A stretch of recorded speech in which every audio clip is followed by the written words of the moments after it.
एक बार बुद्ध एक गांव से गुजर रहे थे, लेकिन उस गांव में लोगों के बीच गौतम बुद्ध को लेकर गलत धारणा थी, जिस कारण वो बुद्ध को अपना दुश्मन मानते थे। जब उस गांव में बुद्ध आए तो गांव वाले उन्हें बहुत भला बुरा कहने लगे और बदुआएं देने लगे। लेकिन इसके बावजूद भी बुद्ध गांव वालों की बात शांति से और मुस्कुराकर चुपचाप सुनते रहे।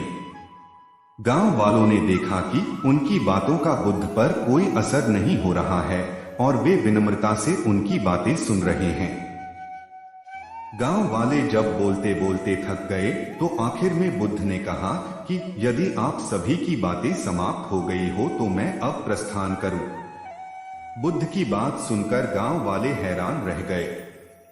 लेकिन उस भीड़ में एक व्यक्ति ने बुद्ध से कहा कि हमने तुम्हारी कोई प्रसन्नता नहीं की है, हम तुम्हें बदुआएं दे रहे हैं, क्या तुम्हें इससे कोई फर्क नहीं पड़ता?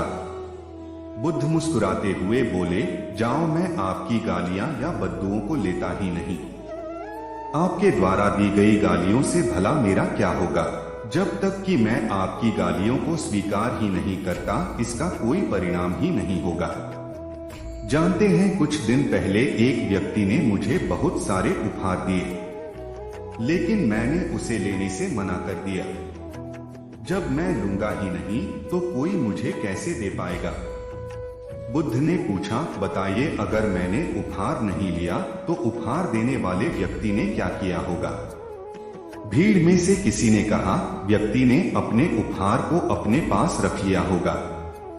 बुद्ध ने कहा, मुझे आप सब पर इसलिए दया आती है क्योंकि मैं आपकी इन गालियों को लेने में असमर्थ हूं और आपकी ये गालियां आपके पास ही रह जाएगी।